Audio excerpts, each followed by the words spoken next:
Hello welcome, स्वागत है आपका वीआरएस एकेडमी में। आपके लिए लेके आ गया हूँ एक और शानदार वीडियो। इस वीडियो में हम पिछले वीडियो को कंटिन्यू करेंगे, जिसमें पिछले वीडियो में हम सिंपल इंटरेस्ट साधारण ब्याज के आपके कंसेप्ट बताए थे और उस पर कुछ बेसिक क्वेश्चन कराए थे। आज इस वीडियो में हम सिंपल इंटरेस्ट पर ही क्वेश्चंस करवाएंगे, अच्छे अच्छे क्वेश्चन जो एग्जाम में आए हुए क्वेश्चंस हैं। तो चलिए यहाँ पे हम अपना पहला क्वेश्चन देखते हैं कि क्वेश्चन बोल रहा है एक धनराशि साधारण ब्याज पर 2 वर्षों में 720 रुपये हो जाता है और अगले 5 वर्षों में 1020 रुपये हो जाता है, तो मूलधन ज्ञात कीजिए। आप क्वेश्चन को ध्यान से देखिए और वीडियो को रोक के पॉज करके पहले खुद क्वेश्चन को ट्राई कीजिए। इससे क्या होगा कि आपका कंसेप्ट ही स्ट्रांग होगा और आपकी प्रैक्टिस भी होगी, क्योंकि पिछले वीडियो में मैंने सिंपल इंटरेस्ट के कंसेप्ट बताए कि क्वेश्चन को आपको सॉल्व कैसे करना है। तो यहाँ पे हम इस क्वेश्चन को बड़ी आसानी से सॉल्व करेंगे, बिना किसी फॉर्मूले के सॉल्व करेंगे। ओनली परसेंटेज की मदद से इस क्वेश्चन को देखिए हम कितनी आसानी से अभी सॉल्व करेंगे। तो यहाँ पे हम क्वेश्चन को देखते हैं कि अगर 2 वर्षों में 720 रुपये हो रहा है ना, तो देख लीजिए अगर मान लो यहाँ पे कोई राशि रही होगी, इसका कोई मूलधन रहा होगा, ठीक है ना। मूलधन रहा होगा, मूलधन मतलब प्रिंसिपल रहा होगा, और वो प्रिंसिपल 2 वर्षों में कितना हो जाता है। देखिए अगर यहाँ पे कुछ पैसे रहा होगा, 2 वर्षों में हो जाता है 720 रुपये। कितना हो जाता है 720, कितने वर्षों में, 2 वर्षों में। 2 साल में 720 हो रहा है। फिर ये बोल रहा है कि अगले 5 साल में कितना हो जाता है, 1020 हो जाता है, ठीक है। तो यहाँ पे इसको कितने लगे, 5 ईयर लगे। अब आपको मूलधन फाइंड करना है, क्योंकि मैथ जो होता है ना, मैथ में आपको कुछ अलग से एजम्पशन नहीं करने होते कि हमें क्या निकालना है, कैसे निकालेंगे। आप क्वेश्चन को ध्यान से देखिए, क्वेश्चन को घूरिए और उसके बाद जो आपको क्वेश्चन दिया है ना, उसी से आपको सॉल्यूशन निकलेगा। तो यहाँ पे देखिए अगर 5 साल में इतना हो जा रहा है ना, तो टोटल 720 से 1020 होने में कितना पैसे बढ़ गया। तो यहाँ पे आप सीधे सीधे देख पा रहे हो कि 300 रुपये बढ़ गया भाई आपका। 5 साल में कितना बढ़ गया, 300 रुपये बढ़ गया। जब 5 साल में 300 रुपये बढ़ गया ना, तो यहाँ पे हम देखेंगे हर साल कितना बढ़ रहा है। जब 5 साल में 300 बढ़ गया तो 1 साल में कितना बढ़ेगा, 500 से आप डिवाइड कर दीजिए, 5 छंग 30, कितना हो गया 60 रुपये। तो यहाँ पे आप देख पा रहे होंगे कि अगर 1 साल में 60 रुपये बढ़ रहा है ना, तो मान लीजिए यहाँ पे जो वैल्यू रही थी ना, अब हमको ये वाली वैल्यू निकालनी है। यहाँ पे जो वैल्यू रही थी, 1 साल 60 रुपये बढ़ा होगा, फिर दूसरे साल 60 रुपये बढ़ा होगा, तभी ना 720 आया होगा। हम क्या करेंगे, अगर इसमें 2 साल का पैसा जो बढ़ा है 60-60 करके, कितना बढ़ा है, वो 120 रुपये बढ़ा है, ठीक है। 120 माइनस कर देंगे कि फिर 60 का 2 गुना 120। 720 में 120 माइनस कर देंगे ना, तो हम कहाँ पे आ जाएंगे, इस वाली वैल्यू पे आ जाएंगे। चलिए देखिए यहाँ पे 720 में 120 आप माइनस कीजिए, कितना आ गया, 600 रुपये आ गया। तो ये वैल्यू जो थी ना, ये कितना थी अपने पास, 600 रुपये थी। 600 में आप 60 बढ़ाइए ना, 2 साल 60 बढ़ाइए, फिर 60 बढ़ाइए, 2 साल बाद 720 हो जाता है। आई होप कि ये क्वेश्चन कोई फॉर्मूला नहीं यूज करना, सिर्फ आपको क्वेश्चन को देखना है, ध्यान से घूरना है कि क्वेश्चन कह क्या रहा है और हमें निकालना क्या है, ठीक है। तो यहाँ पे आप देख सकते हैं कुछ वैल्यू था, 2 साल में 720 हो रहा था, फिर उसके बाद 1020 हो रहा था, 5 साल में 1020 हो रहा था। तो हमने देख लिया कि भाई 1 साल में कितना होगा, 60 रुपये बढ़ रहा था। तो यहाँ से वैल्यू 2 साल में 60 बढ़ी थी, तभी ना 720 हुआ था। 120 इसमें घटा दिए हम, फिर यहीं पे आ गए। तो अपना जो मूलधन प्रिंसिपल होगा 600 रुपये होगा। आई होप कि ये क्वेश्चन आसान था, एग्जाम में आया हुआ क्वेश्चन है, आपको समझ में आया होगा। चलिए अपने अगले क्वेश्चन की तरफ चलते हैं। चलिए अपना सेकेंड क्वेश्चन देखते हैं। बहुत ही अच्छा क्वेश्चन है, अक्सर एग्जाम में आता रहता है, और आप इस क्वेश्चन को ध्यान से देखिए। आंसर सॉल्व करने की जरूरत नहीं है। सिंपल इंटरेस्ट के जो क्वेश्चंस होते हैं ना, इतने आसान होते हैं कि आप अगर परसेंटेज से यूज टू है ना, परसेंटेज आपको अच्छे से आता है, या एक बेसिक अंडरस्टैंडिंग हो रियल लाइफ में कि सिंपल इंटरेस्ट कैलकुलेट कैसे किया जाता है, तो आप आसानी से निकाल सकते हैं। चलिए क्वेश्चन को हम देखते हैं। साधारण ब्याज की दर से एक राशि 3 वर्षों में, कितने वर्षों में, 3 साल में तिगुनी हो जाती है, मतलब 3rd टाइम हो जाती है। 100 थी, 100 से 300 हो जाती है, ठीक है। तो 9 गुना होने में कितना टाइम लगेगा। अकॉर्डिंग टू क्वेश्चन हम यहाँ पे देख सकते हैं कि कोई वैल्यू 100 थी, 100 से कितना हो गई भाई, 300 हो गई। 100% था, 100% से 300% हो गया। कितना ऐड हुआ, ऐसे क्वेश्चंस में आप इतना देखिए सिंपल इंटरेस्ट में कि कितना ऐड हुआ, कितना बढ़ गई वैल्यू।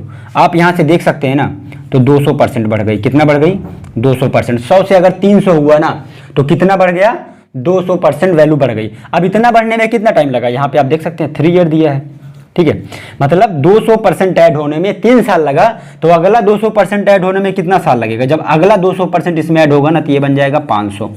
500 होने में भी 3 साल लग जाएगा भाई। 500 लगा, फिर अगला 200 ऐड होने में कितना लगेगा?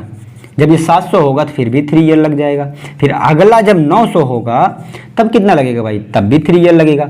यहाँ पे आप देख सकते हैं कि वैल्यू 100 से 900% हो गई है। 100% थी, 100% से 900% हो गई, मतलब कितना गुना हो गया? 9 गुना वैल्यू बढ़ चुकी है। तो आप यहाँ पे ऐड कर सकते हो उसमें 3 ईयर यहाँ लगा, 3 यहाँ, 3 यहाँ, 3 यहाँ, कितना हो गया? 3 3 और 3 3 6 3 9 3 12, ठीक है ना। यहाँ पे देख सकते हैं 3 3 3 प्लस 3, आप इन्हें ऐड कर सकते हैं, कितना हो गया? 12 साल। सिंपल सा क्वेश्चन है, सिर्फ आपको क्वेश्चन को घूरना है, देखना है कि क्वेश्चन क्या कह रहा है। सिंपली बिना पेन उठाए इस क्वेश्चन को सॉल्व कर सकते हैं। इतना याद रखिए कि कितना ऐड हुआ। 100 से 300 होने में 3 साल लगा, अगला ऐड करते ऐसे चले जाओ, आंसर आ जाएगा। कितने साल में 9 गुना? 12 साल में आपका 9 गुना हो जाएगा। आई होप कि ये क्वेश्चन आपको अच्छे समझ में आया होगा। क्वेश्चन को आप हमारे सॉल्व करने के पहले खुद ट्राई करें, जिससे कि आपकी प्रैक्टिस भी अच्छी होगी। चलिए अपने अगले क्वेश्चन की तरफ चलते हैं। चलिए अपना थर्ड क्वेश्चन देखते हैं। थर्ड क्वेश्चन हमारा बोल रहा है कि 4 वर्षों में 400 रुपए की राशि 480 रुपए हो जाती है। 400 रुपए है अपने पास, 4 साल में कितना हो जाता है? 480 हो जाता है। यदि ब्याज की दर 2% से बढ़ा दिया जाए, ब्याज की दर यहाँ पे 2% अगर बढ़ जाए तो धनराशि कितनी हो जाएगी? तो ऐसे क्वेश्चन पे आप एक बात ये ध्यान रखिए कि यहाँ पे कहीं भी साधारण ब्याज नहीं लिखा है। क्या नहीं लिखा? साधारण ब्याज नहीं लिखा। जब कोई ब्याज जो इंटरेस्ट होता है साधारण या चक्रवृद्धि, मतलब सिंपल या कंपाउंड इंटरेस्ट ना दिया है, तो आप सीधा कैलकुलेट करिए साधारण ब्याज, ठीक है। तो यहाँ पे क्या होगा? यहाँ पे क्वेश्चन क्या बोल रहा है कि देखिए 400 रुपये था अपने पास, कितना हो जाता है भाई? 480 हो जाता है। कितने सालों में? कितने सालों में हो जाता है? 4 ईयर में। कितना? 4 ईयर में। अब यहाँ पे आप देख सकते हैं कि 4 साल में 480 हुआ तो कितना बढ़ गया भाई? 80 रुपये बढ़ गया। जब 4 साल में 80 बढ़ा तो 1 साल में कितना बढ़ा रहा होगा भाई? 80/4 बढ़ा रहा होगा, मतलब 20 चौक 80, 20 रुपये 1 साल में बढ़ गया, ठीक है भाई। 20 रुपये 1 साल में बढ़ा होगा। हम इसे ऐसे क्यों कर रहे हैं? ठीक है, क्यों कर रहे हैं? आपके मन में सवाल आएगा भैया ये वाला प्रोसेस क्यों कर रहे हैं? क्योंकि अपने क्वेश्चन में क्या पूछ रहे हैं ना कि धनराशि कितना हो जाएगी। जब तक आपको फाइनल ब्याज इंटरेस्ट नहीं मिलेगा ना, कितने परसेंट के इंटरेस्ट से ये वैल्यू बढ़ी थी, 400 से 480 हुई थी, तो इंटरेस्ट कितना लगा रहा होगा। जब आपको इंटरेस्ट मिलेगा ना पहले वाले वैल्यू पे 400 से 80 हुआ था, 480, तब इंटरेस्ट कितना लगा था ना, वो आप इंटरेस्ट रेट निकालेंगे, फिर उस पर 2% बढ़ाएंगे।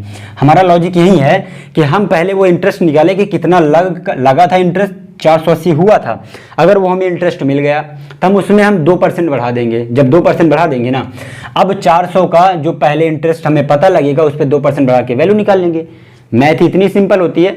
आप क्वेश्चन को देखिए, हमने जो कंसेप्ट बताया ये आप कहीं से भी कंसेप्ट सीखें, जरूर नहीं है कि हमारे वीडियो से सीखे हों।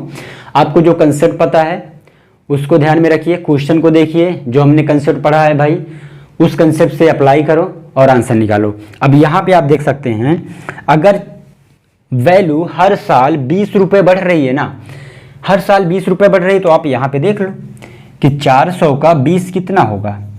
20 400 का कितना होगा?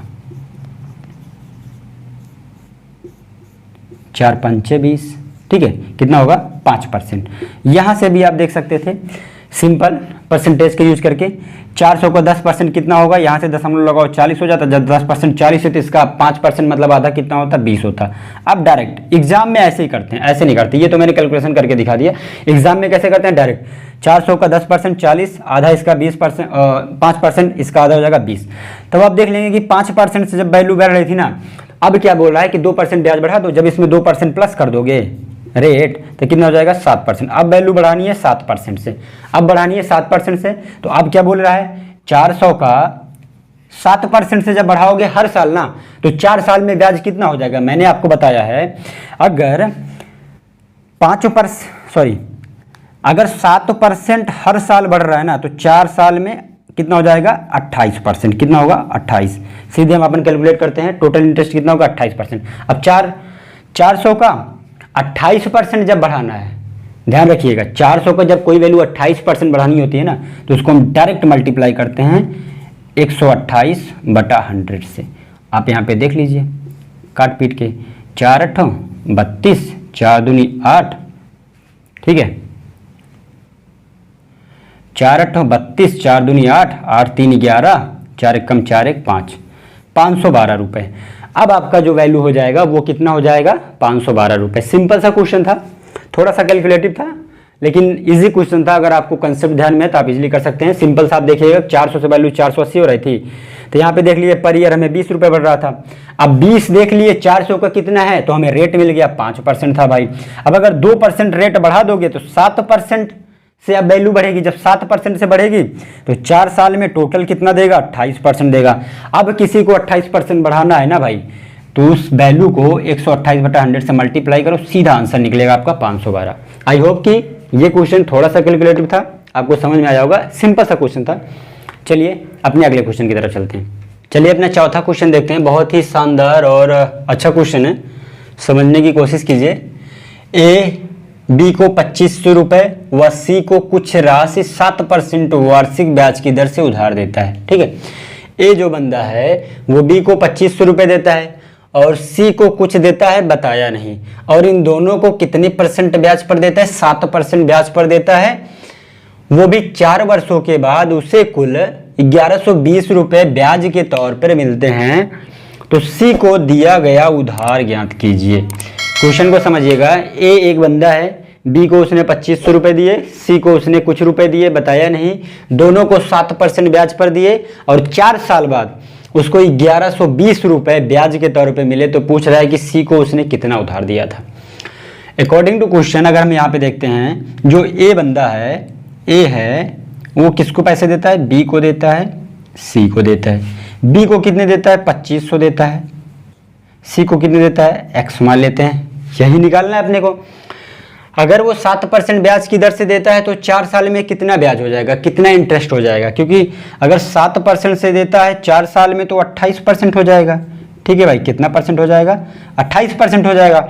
अब आप यहाँ पे देखिए कि बी से उसने कितना ब्याज कमाया, बी से उसने 28% कमाया, तो 28/100 करोगे तो ये कितना आ जाएगा, 0 0 0, 25 8 200, कितना जाएगा, और 25 दूनी 50, 50 20 70, ये आ जाएगा 700।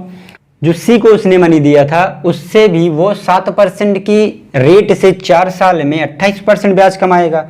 अब अगर इसका 28% करोगे तो कितना आएगा, चलिए देखते हैं। ये वैल्यू उसने बी से कमाया, कितना कमाया, 700, प्लस उसने कमाया कितना सी से, x इंटू 28/100, और उसको कितना टोटल ब्याज मिला, क्वेश्चन में दिया है 1120 रुपये। अब 700 को इससे घटाओगे तो कितना आएगा, 7 4 11, तो इसकी वैल्यू x इंटू 28/100, इसकी वैल्यू आ जाएगी 420। अब आप यहाँ पे देखते हैं, 100 को इस तरफ मल्टीप्लाई कर दो, 28 से 14 दूनी 28, 14 तिरिक 42, और 2 से 30 काटोगे तो 15 टाइम जाएगा। तो यहाँ पे आप देख सकते हैं x की वैल्यू जो आ गई वो कितना आ गई, 1500 रुपये आ गई, ठीक है। यही अपना आंसर होगा, x की वैल्यू 1500 आ गई। अब ए सी को कितना उधार दिया था भाई, 1500 उधार दिया था। सिंपल सा क्वेश्चन था, क्वेश्चन समझिएगा। ए था, बी को और सी को पैसे दिए, तो सी को उसने बता दिया कि बी को उसने बता दिया कि कितने पैसे दिए, तो हमने उस पर निकाल लिया, 700 ब्याज पाया। सी को कितने पैसे दिए थे निकालना था, इस पे 28% इस पे भी पाएगा, इसकी वैल्यू हमने बराबर कर दी 1120 की, यहाँ से x की वैल्यू निकाल लीजिए। आई होप कि ये क्वेश्चन सिंपल था, कंसेप्चुअल था, समझ में आया होगा आपको। ये हमारे वीडियो का लास्ट क्वेश्चन है और ये आपके लिए होमवर्क है। क्वेश्चन को आप ध्यान से पढ़ लीजिए। एक साधारण ब्याज पर कोई राशि 3 वर्षों में 3 गुना हो जाती है, 3 टाइम्स हो जाता है, कितने वर्षों में यह 4 गुना हो जाएगी, ठीक है।